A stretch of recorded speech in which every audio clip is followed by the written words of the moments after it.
ମର୍ତ୍ତ୍ୟରେ ଦେବ ବିବାହର ପରମ୍ପରା।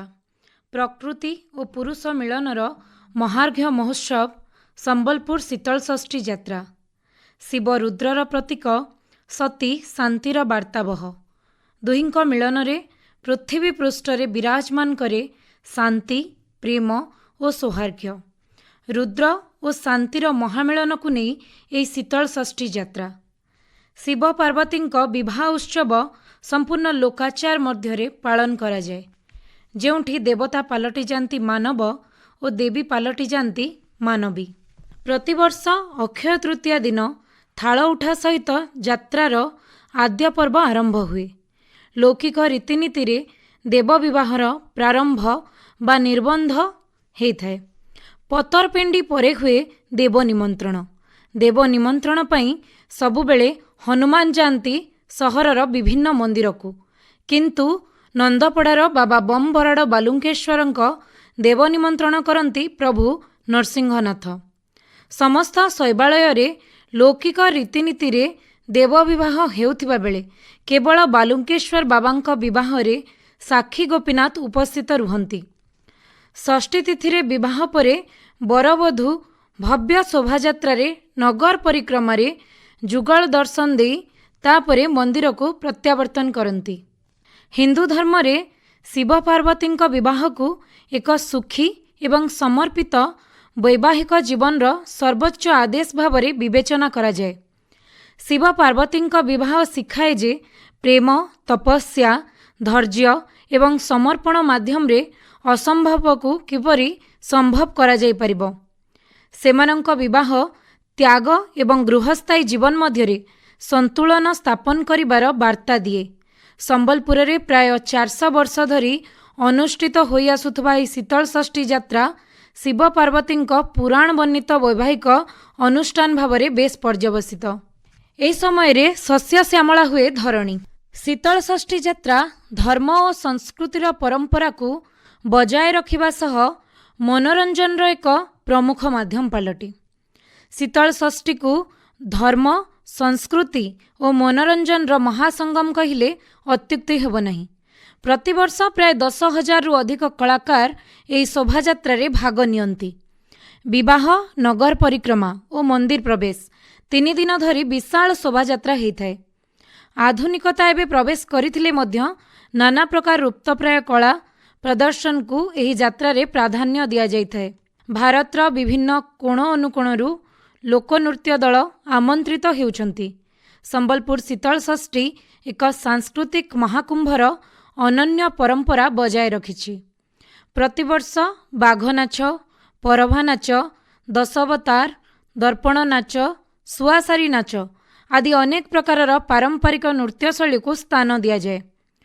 ପ୍ରଜ୍ଞାପନ ମେଢ଼ ପାଲଟିଥାଏ ଆକର୍ଷଣର କେନ୍ଦ୍ରବିନ୍ଦୁ। ପ୍ରତିବର୍ଷ ଲକ୍ଷ ଲକ୍ଷ ଲୋକ ବିଭିନ୍ନ ସ୍ଥାନରୁ ଛୁଟି ଆସନ୍ତି ଏହି ଶୀତଳଷଷ୍ଠୀ ଯାତ୍ରା ଦେଖିବା ପାଇଁ ସମ୍ବଲପୁର ସହରକୁ। ତେବେ ଆସନ୍ତୁ ଜାଣିବା ଶୀତଳଷଷ୍ଠୀ ଯାତ୍ରାର ଆରମ୍ଭ ସମ୍ପର୍କରେ। ସମ୍ବଲପୁରର ପ୍ରସିଦ୍ଧ ଶୀତଳଷଷ୍ଠୀ ଯାତ୍ରା କେବେ ଆରମ୍ଭ ହେଲା, କିଏ ଆରମ୍ଭ କଲା, କାହିଁକି ଆରମ୍ଭ ହେଲା, ସେ ସମ୍ପର୍କରେ ଠିକ୍ ତଥ୍ୟ ଆଜି ପର୍ଯ୍ୟନ୍ତ ମିଳିପାରିନାହିଁ। ତେବେ ଜନଶ୍ରୁତି ଅନୁସାରେ ଛତ୍ରପତି ରାଜା ବୀର ବଳିୟାର ସିଂଙ୍କ ରାଜତ୍ୱ କାଳରେ ଏହି ଯାତ୍ରା ଆରମ୍ଭ ହୋଇଥିଲା, ମାତ୍ର ତାର ନିର୍ଦ୍ଦିଷ୍ଟ ତିଥି କେହି କେବେ ବର୍ଣ୍ଣନା କରିନାହାନ୍ତି। ତେବେ ଜନଶ୍ରୁତି ଅନୁସାରେ ଛତ୍ରପତି ମହାରାଜ ବୀର ବଳିୟାର ସିଂଙ୍କୁ 18 ଗଡ଼ଜାତ ସମ୍ମାନ ଦେବା ପାଇଁ ପୁରୀ ମହାରାଜା ଆମନ୍ତ୍ରଣ କରିଥିଲେ। ମହାରାଜାଙ୍କ ନିମନ୍ତ୍ରଣ ରକ୍ଷା କରି ବଳିୟାର ସିଂ ପୁରୀ ଦରବାରରେ ଯାଇ ପହଞ୍ଚିଥିଲେ। ପୁରୀ ରାଜା ବୀର ବଳିୟାର ସିଂଙ୍କ ଶକ୍ତି ପରୀକ୍ଷା କରିବା ପାଇଁ ତାଙ୍କ ଦରବାରରେ ଥିବା 7 ଜଣ ଶ୍ରେଷ୍ଠ ମଲ୍ଲଯୋଦ୍ଧାଙ୍କୁ ନିୟୋଜିତ କରିଥିଲେ। ବୀର ବଳିୟାର ସିଂ ରାଜଦରବାରକୁ ପହଞ୍ଚି ମହାରାଜାଙ୍କୁ ଅଭିବାଦନ କରିବା ସମୟରେ ଆତର୍କିତ ଭାବରେ ଏହି 7 ଜଣ ମଲ୍ଲଯୋଦ୍ଧାଙ୍କୁ ଆକ୍ରମଣ କରିଥିଲେ। ଏଥିରେ ବିଚଳିତ ନ ହୋଇ ବୀର ବଳିୟାର ସିଂ ତାଙ୍କ ପଗଡ଼ି ଭିତରେ ଥିବା ମା ସମଲେଶ୍ୱରୀଙ୍କ ଏକ ତରବାରୀ କାଢ଼ି ଆଣି ମଲ୍ଲଯୋଦ୍ଧାଙ୍କୁ ଧରାଶାୟୀ କରିଦେଇଥିଲେ। ବଳିୟାର ସିଂଙ୍କ ବୀରତ୍ୱରେ ମୁଗ୍ଧ ହୋଇ ପୁରୀ ମହାରାଜ ସିଂହାସନରୁ ଓହ୍ଲେଇ ଆସି ତାଙ୍କୁ ପୁରସ୍କାର ଦେବାକୁ କହିଲେ। ସମ୍ବଲପୁରରେ ସେତେବେଳେ ବ୍ରାହ୍ମଣ ନଥିବାରୁ ବଳିୟାର ସିଂ ପୁରୀ ମହାରାଜାଙ୍କୁ ବ୍ରାହ୍ମଣ ଦେବାକୁ ଅନୁରୋଧ କରିଥିଲେ। ଏହାପରେ ବ୍ରାହ୍ମଣମାନେ ପୁରୀରୁ ଆସି ସମ୍ବଲପୁରରେ ରହିଥିଲେ ଓ ଶିବ ବିବାହ ଆରମ୍ଭ ହୋଇଥିବା ମନେ କରାଯାଏ। ପୂର୍ବରୁ अस्पृश्यମାନଙ୍କୁ ମନ୍ଦିର ଯାଇ ଦେବାଦେବୀଙ୍କୁ ଦର୍ଶନ କରିବା ପାଇଁ ବାରଣ ଥିଲା। ତେଣୁ ବର୍ଷରେ ଥରେ ଜ୍ୟେଷ୍ଠ ମାସ ଶୁକ୍ଳପକ୍ଷ ଷଷ୍ଠୀ ତିଥିରେ ଦେବଦମ୍ପତି ସେମାନଙ୍କୁ ଦର୍ଶନ ଦେବା ପାଇଁ ବାହାରକୁ ଆସୁଥିବାର କୁହାଯାଏ। ତେବେ ଆସନ୍ତୁ ଜାଣିବା ଶୀତଳ ଷଷ୍ଠୀକୁ ନେଇ କ'ଣ ରହିଛି ପୌରାଣିକ ଆଖ୍ୟାନ। ପ୍ରସିଦ୍ଧ ଶୀତଳ ଷଷ୍ଠୀ ଯାତ୍ରା ପୌରାଣିକ କଥାବସ୍ତୁ ଉପରେ ପର୍ଯ୍ୟବେସିତ। ଶିବ ପୁରାଣ ଅନୁସାରେ ବ୍ରହ୍ମାଙ୍କୁ କୋଠର ତପସ୍ୟା କରି ଦକ୍ଷ ପ୍ରଜାପତି ମାତା ସତୀଙ୍କୁ ପୁତ୍ରୀ ରୂପେ ପ୍ରାପ୍ତ ହୁଅନ୍ତି। ସତୀ ବିବାହ ବୟସ ହେବା ଉତ୍ତାରୁ ପିତାଙ୍କ ଅନିଚ୍ଛାରେ ଶ୍ମଶାନବାସୀ ଶିବଙ୍କୁ ବିବାହ କରନ୍ତି। ଏଥିରେ କ୍ଷୁବ୍ଧ ହୋଇ ଦକ୍ଷ ପ୍ରଜାପତି ଝିଅ ଜ୍ୱାଇଁଙ୍କୁ ଆମନ୍ତ୍ରଣ କରନ୍ତି ନାହିଁ। ମହାଦେବଙ୍କ ଅନିଚ୍ଛା ସତ୍ତ୍ୱେ ଦେବୀ ପାର୍ବତୀ ପିତ୍ରାଳୟକୁ ଯାଆନ୍ତି। ଯଜ୍ଞସ୍ଥଳରେ ଦକ୍ଷ ପ୍ରଜାପତି ଶିବଙ୍କର ଅପମାନ କଲେ। ଏହାକୁ ସହି ନ ପାରି ସତୀ ଯଜ୍ଞକୁଣ୍ଡରେ ଝାସ ଦେଲେ। ସତୀଙ୍କ ଯଜ୍ଞକୁଣ୍ଡରେ ଝାସ ଦେବା ଶୁଣି ମହାଦେବ ଯଜ୍ଞସ୍ଥଳକୁ ଧ୍ୱଂସ କରିଦେଲେ। ସେଠାରୁ ସତୀଙ୍କ ଶବକୁ କାନ୍ଧରେ ପକାଇ ଚାରିଆଡ଼େ ଘୂରି ବୁଲିଲେ। ବିଷ୍ଣୁ ଚକ୍ର ଦ୍ୱାରା ସତୀଙ୍କ ଶରୀରକୁ ଖଣ୍ଡ ଖଣ୍ଡ କରି ଶିବଙ୍କଠାରୁ ଅଲଗା କରିଦେଲେ। ପରବର୍ତ୍ତୀ ସମୟରେ ବ୍ରହ୍ମାଙ୍କ ବଳରେ ବଳିୟାନ ହୋଇ ତାରକାସୁର ଅତ୍ୟାଚାର କଲା। ତାରକାସୁରର ଅତ୍ୟାଚାରରେ ଦେବତାମାନେ ଆତଙ୍କିତ ହୋଇ ବ୍ରହ୍ମାଙ୍କ ଶରଣ ପଶିଲେ। ମାତ୍ର ବ୍ରହ୍ମା ଶିବଙ୍କ ଔରସରୁ ଜନ୍ମିତ ସନ୍ତାନ ତାରକାସୁରକୁ ବଦ୍ଧ କରିବ ବୋଲି ପ୍ରକାଶ ପରେ ଦେବତାମାନେ ଆଦିଶକ୍ତି ମାତା ପାର୍ବତୀଙ୍କୁ ତପସ୍ୟା କରନ୍ତି। ଦେବଗଣଙ୍କ କଠୋର ତପସ୍ୟା ଯୋଗୁଁ ମାତା ପାର୍ବତୀ ଗିରିରାଜ ହିମାଳୟଙ୍କ ଘରେ ଆବିର୍ଭାବ ହୁଅନ୍ତି। ଜ୍ୟେଷ୍ଠ ଶୁକ୍ଳପକ୍ଷ ପଞ୍ଚମୀ ଦିନ ଶିବ ଓ ମାତା ପାର୍ବତୀଙ୍କ ପୁନଃ ମିଳନ ହୁଏ। ମହାଦେବ ମାତା ପାର୍ବତୀଙ୍କୁ ପାଇବା ପରେ ରୁଦ୍ରରୂପ ତ୍ୟାଗ କରି ହୋଇଯାନ୍ତି ଶାନ୍ତ ଓ ଶୀତଳ।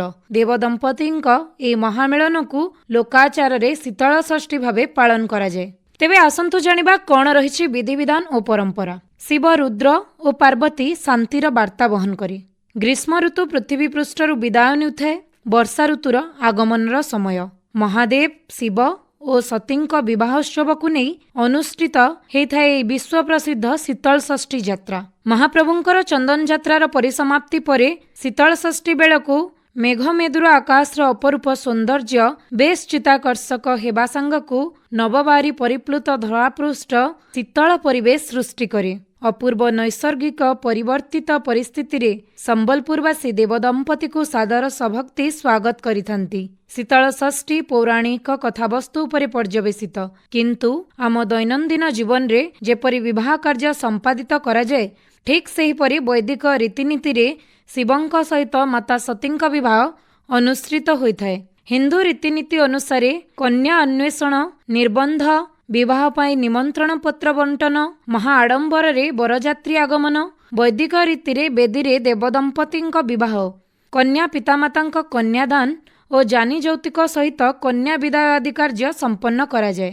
ଓଡ଼ିଶାର ସମ୍ବଲପୁର ଶୀତଳ ଷଷ୍ଠୀରେ ସମ୍ପୂର୍ଣ୍ଣ ଲୋକାଚାରରେ ଶିବ ଓ ସତୀଙ୍କ ବିବାହୋତ୍ସବ ଅତ୍ୟନ୍ତ ଆକର୍ଷଣୀୟ ହୋଇଥାଏ। ଦେବଦମ୍ପତିଙ୍କ ଏହି ବିବାହ ଉତ୍ସବ ପ୍ରକ୍ରିୟା ଅକ୍ଷୟ ତୃତୀୟା ଠାରୁ ଆରମ୍ଭ ହୁଏ।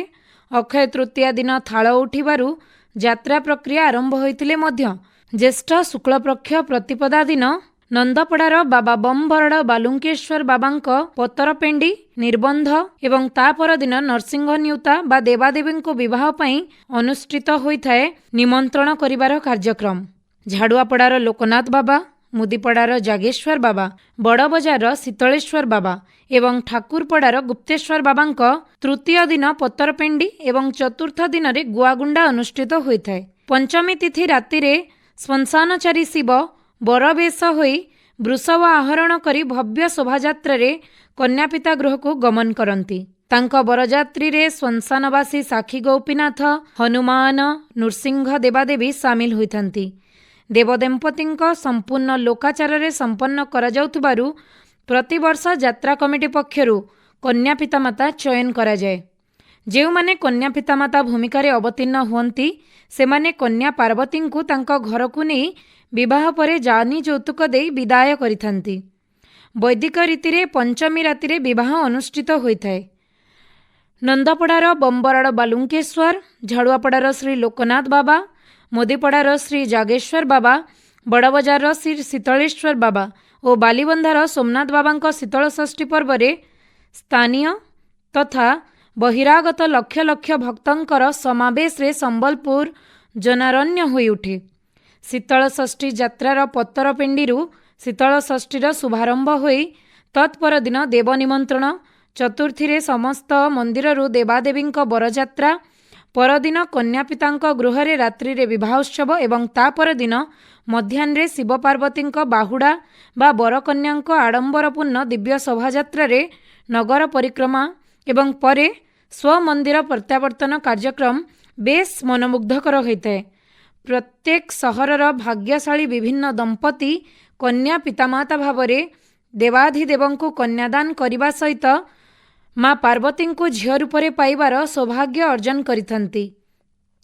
नैसर्गिक विधिविधान परंपरा और प्रकरण रे नवदंपतिक विवाह उत्सव अनुष्ठित होई कन्यादान सहित अलंकार, बासनकुसन, अन्य जानी यौतुक एवं विभिन्न प्रकार साजसज्जा सामग्री प्रदान करा जाए।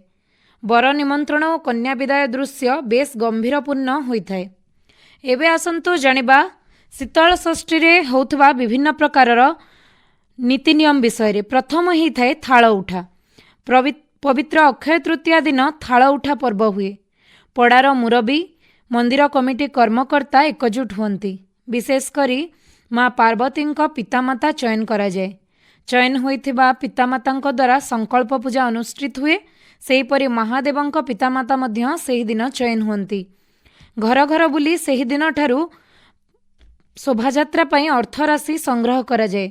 एही दिन विशेष पूजार्चना सह यात्रा पई आर्थिक सहयोग लागि मध्य थाल उठा जाए। एहा परे होइताए पत्रपिंडी बा निर्बंध। ज्येष्ठ शुक्लपक्ष तृतीया दिन पत्रपिंडी पर्व हेइथाए। साहिर वयोज्येष्ठ व्यक्ति माने रूपा थाली रे माँ पार्वतींक पई साड़ी, अलंकार, विभिन्न प्रकारर प्रसाधन सामग्री और गोटिए बिड़ा शालपत्र सांगरे नहीं कन्या पिता माता घर को जाइथंती। सेठारे कन्या देखिबा सह विवाह पई कथाबार्ता हुए। कन्या देखा समय रे निजर पुत्रर गुण, सुंदरता, कार्यकलाप संपर्क रे बरपक्ष कहिथांती। या परे हेइथाए गुआगुंडा।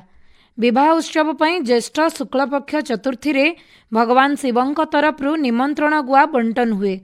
घंट, शंख ध्वनि सह सहर रे थिबा विभिन्न मंदिर को जाई समस्त देवादेवी को यही गुआ प्रदान करा जाइथाए। यहाँ परे हेइथाए गंठाळ फिटा नीति। ज्येष्ठ शुक्लपक्ष पंचमी तिथि रे गंठाळ फिटा पर्व हुए। शिव पार्वती को पूर्व वर्षर कन्या पितामाता घर को नहीं पूर्व वर्ष पड़िथिबा गंठाळ को विशेष रूपे पूजार्चना सह यहाँ को खोली थांती। यह द्वारा पूर्व वर्ष परी पितामातांक सह संपर्क तुटी थाए बोली कुहा जाए। यहाँ परे नुआ पितामाता माँ पार्वती को निज घर को नहीं थांती। तापरे हेइथाए हळदी कार्यक्रम एवं माँ पार्वती नववधू बेशरे सुसज्जित होइथांती। एबे आसंतु जानिबा देव विवाहर कौन रही सामाजिक प्रथा।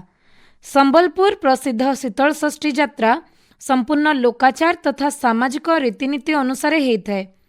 घरे विवाह योग्य झीलटीए थिले माता पिता जेमिति उपयुक्त बरपात्र खोजी बाहा देई ससुर घर को पठाई थांती, ठीक सेही भली भाबरे एही शीतल षष्ठी यात्रा रे बर आगमनर खुशी हेउ किंबा कन्या विदाय बेलर अश्रुल मुहूर्त हेउ समस्तंकु बेस भावपूर्ण करिथाए।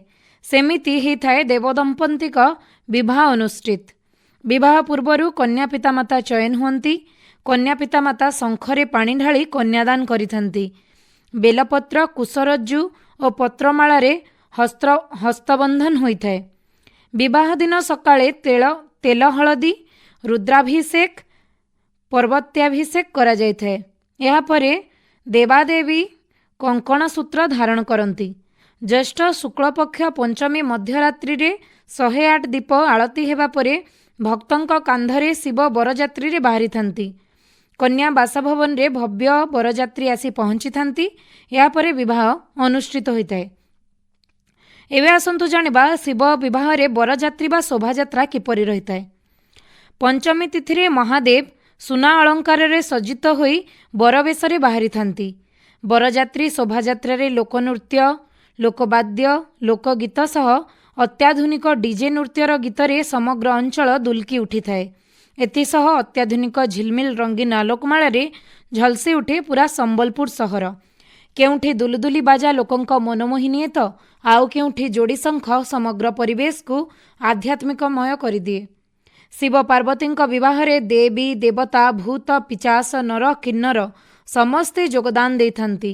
ଘଣ୍ଟ, ଘଣ୍ଟା, ଛଉ ନାଚ, ଗୌଡ଼ବାଡ଼ି, ବାଘ ନାଚ, ଦଣ୍ଡ ନାଚ, ଘୁମୁରା ମେଢ଼, ପୁତୁଲି ନାଚ, କରମା ନାଚ, ପାଇକ ନାଚ, ଆଖଡ଼ା ଏବଂ ଆଧୁନିକ ନୃତ୍ୟ ସହିତ ପାରମ୍ପରିକ ଭକ୍ତି ନୃତ୍ୟ ମଧ୍ୟ ଶୋଭାଯାତ୍ରାରେ ସାମିଲ ହୋଇଥାନ୍ତି। ନାଚ, ଗୀତ, ତାମସା ଓ ଏହାର ସ୍ୱାଭାବିକ ଅଙ୍ଗ। ବିଭିନ୍ନ ଲୋକନୃତ୍ୟ, ଡାଲଖାଇ ନୃତ୍ୟ ସାମାଜିକ ଏବଂ ଆମ ସାଂସ୍କୃତିକ ଜୀବନଧାରାର ଏକ ସ୍ୱାଭାବିକ ଆଙ୍ଗିକ ସ୍ୱରୂପ। ସ୍ଥାନୀୟ ଏବଂ ବାହାର ପ୍ରଦେଶରୁ ସମାଗତ ବାଇ ଏବଂ ହିଞ୍ଜିଡ଼ାମାନେ ଏହି ପର୍ବରେ ନୃତ୍ୟ କରନ୍ତି। ଲୋକମୁଖରୁ ଶୁଣାଯାଏ ସେମାନେ ଏହି ଅଭିଶପ୍ତ କିନ୍ନର ଜନ୍ମରୁ ମୁକ୍ତ ପାଇବା ପାଇଁ ମହାଦେବ ଶିବଙ୍କ ବିବାହ ଉତ୍ସବରେ ନୃତ୍ୟ କରନ୍ତି। କିନ୍ନର ନୃତ୍ୟ ପାଇଁ ଶୀତଳଷଷ୍ଠୀ ଯାତ୍ରା ସମଗ୍ର ଦେଶରେ ପ୍ରସିଦ୍ଧି ଲାଭ କରିଛି। ବରଯାତ୍ରୀ କନ୍ୟା ଘରେ ପହଞ୍ଚିବା ପରେ ଲୋକାଚାରରେ ବିବାହ ଉତ୍ସବ ଅନୁଷ୍ଠିତ ହୋଇଥାଏ। ଏହାପରେ ହୋଇଥାଏ ଦେବଦମ୍ପତିଙ୍କ ମନ୍ଦିର ପ୍ରବେଶ। ମହାଦେବ ଓ ମା ପାର୍ବତୀ ନଗର ପରିକ୍ରମା ପରେ ସନ୍ଧ୍ୟାରେ ଗୋଧୂଳି ଲଗ୍ନରେ ମନ୍ଦିର ପ୍ରବେଶ କରିଥାନ୍ତି।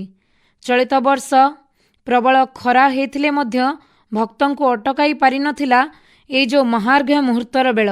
ନଗର ପରିକ୍ରମା ସମୟରେ ଲକ୍ଷାଧିକ ଭକ୍ତ ଦେବଦମ୍ପତିଙ୍କୁ ଦର୍ଶନ କରି ଆଶୀର୍ବାଦ ଭିକ୍ଷା କରିଥିଲେ। କାଳର ଅପ୍ରତିହିତ ଗତି ସହ ସମତାଳରେ ଅନେକ ଭଲ ଓ ମନ୍ଦ ପରମ୍ପରା ଏହି ଯାତ୍ରା ସହିତ ଯୋଡ଼ି ହୋଇଯାଇଛି। ବିବାହ ଉତ୍ସବରେ ସାଧାରଣତଃ ଆନନ୍ଦ ଚିତ୍ତ ବିନୋଦନର ପ୍ରାଧାନ୍ୟ ଲାଭ କରିଥାଏ। ସମ୍ବଲପୁର ଶୀତଳଷଷ୍ଠୀ ଯାତ୍ରାରେ ଏହା ଅତି ସହଜରେ ବାରି ହୋଇପଡ଼େ। ତେବେ ଆସନ୍ତୁ ଜାଣିବା ଚଳିତ ବର୍ଷ ଶୀତଳଷଷ୍ଠୀ ଯାତ୍ରାକୁ ନେଇ କ'ଣ କରାଯାଇଛି ପ୍ରମୁଖ ଆୟୋଜନ। ତେବେ ଚଳିତ ଶୀତଳଷଷ୍ଠୀ ଯାତ୍ରାରେ ରାଜ୍ୟ ତଥା ରାଜ୍ୟ ବାହାରର କଳାକାରଙ୍କର ମହାକୁମ୍ଭ ଦେଖିବା ପାଇଁ ମିଳିବ। ମୁଦିପଡ଼ା, ନନ୍ଦପଡ଼ା ଏବଂ ଝାଡ଼ୁଆପଡ଼ାକୁ ନେଇ ମିଳିତ କ୍ରିୟାନୁଷ୍ଠାନ କମିଟି ଗଠନ କରାଯାଇଛି। ତେବେ ଆସନ୍ତୁ ଜାଣିବା ଚଳିତ ବର୍ଷରେ କ'ଣ ରହିଛି ବିଶେଷ ଆକର୍ଷଣ। ନନ୍ଦପଡ଼ାର ବାବା ବମ୍ ବରାଡ଼ ବାଲୁଙ୍କେଶ୍ୱରଙ୍କର ଗତ 27 ତାରିଖରେ ପତ୍ରପେଣ୍ଡି ନୀତି ଆରମ୍ଭ ହେବା ସହିତ 28 ତାରିଖରେ ଦେବ ନିମନ୍ତ୍ରଣ ବା ନରସିଂହ ନିଉତା ହୋଇଥିଲା। 30 ତାରିଖରେ ବିବାହ ପାଇଁ ଶ୍ରୀ ସାକ୍ଷୀ ଗୋପୀନାଥ ମହାପ୍ରଭୁଙ୍କ ନନ୍ଦପଡ଼ା ଆଗମନ ଏବଂ 31 ତାରିଖରେ ଦେବ ବିବାହ ବରଯାତ୍ରୀ। ଜୁନ୍ 1 ତାରିଖ ମଧ୍ୟରାତ୍ରିରୁ ନଗର ପରିକ୍ରମା ଓ ଯୁଗଳ ଦର୍ଶନ ଶୋଭାଯାତ୍ରା ଏବଂ ଜୁନ୍ 2ରେ ନଗର ପରିକ୍ରମା ପରେ ଅପରାହ୍ନରେ ମନ୍ଦିର ପ୍ରବେଶ କାର୍ଯ୍ୟକ୍ରମ ରହିଛି। ଏଥରର ମୁଖ୍ୟ ଆକର୍ଷଣ ହେବ ଭବ୍ୟ ମହାଆଳତୀ, କେରଳର ତମ୍ବୋଲା ନୃତ୍ୟ ଓ ମେଲମ, ମୁମ୍ବାଇର ଲାବଣୀ ନୃତ୍ୟ, ଖଡ଼ଗପୁରର ଶେରବାଜା। ଏହା ବ୍ୟତୀତ ଦୁଲଦୁଲି, ସମ୍ପ୍ରଦା, ଶବନ ନୃତ୍ୟ, ଘଣ୍ଟ, ଘୁମରା, ମୟୂର ନୃତ୍ୟ, କାନ୍ତାରା ନୃତ୍ୟ, ଓଘରୀ, ଡମ୍ବରୁ, ଦଣ୍ଡ ନୃତ୍ୟ, ଯୋଡ଼ି ଶଙ୍ଖ ଦଳକୁ ସାମିଲ କରାଯାଇଛି। ପଶ୍ଚିମବଙ୍ଗର ନାଦିଆ, କଲିକତା, ଆସାମ ଓ ମୁମ୍ବାଇରୁ ପାଶ୍ଚାତ୍ୟ ନୃତ୍ୟ ଦଳ ସମ୍ବଲପୁରକୁ ଆସିବେ। ପ୍ରଜ୍ଞାପନ ମେଢ଼ରେ ଶିବାଜୀ, କାଳଭୈରବ, ପଞ୍ଚମୁଖୀ ହନୁମାନ, ଅପରେସନ ସିନ୍ଦୁର ଏବଂ ରାମେଶ୍ୱରମକୁ ସ୍ଥାନିତ କରାଯାଇଥିବା ବେଳେ ଶୋଭାଯାତ୍ରାରେ ପ୍ରାୟ 2000ରୁ ଅଧିକ କଳାକାର ସାମିଲ ହେବେ। ତେବେ ଆସନ୍ତୁ ଜାଣିବା ଚଳିତ ବର୍ଷ ଝାଡ଼ୁଆପଡ଼ାର ବାବା ଲୋକନାଥଙ୍କର କ'ଣ ରହିଛି ବିଶେଷ ଆକର୍ଷଣ।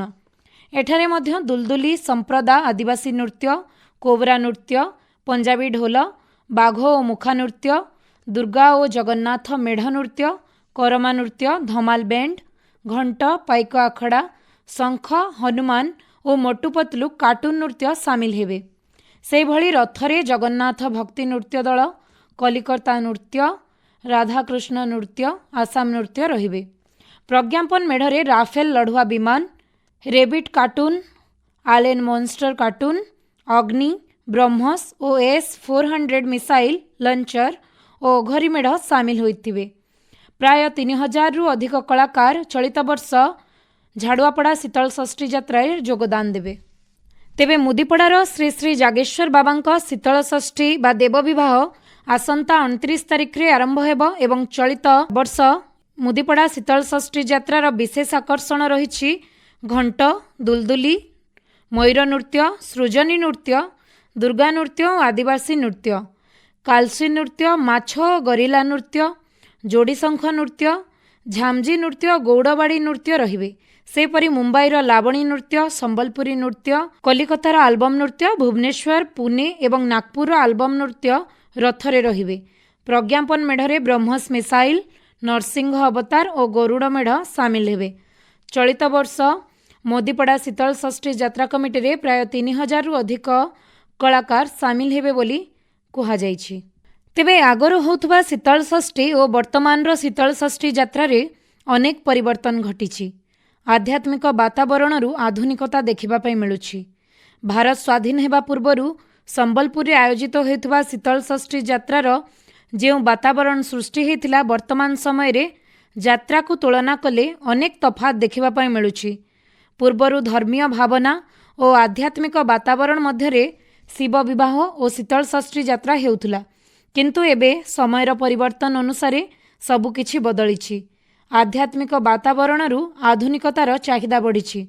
एपरिकी लोकंक चाहिदा को आखि आगरे रखी यात्रा आयोजन रे मध्य किछिटा परिवर्तन हेछि बोली कहंती नंदपड़ार बेणुधर दास। भारत स्वाधीन पूर्वरु संबलपुर शीतल षष्ठी यात्रा इंग्रेज साहेब माने मध्य उपभोग करिसंती।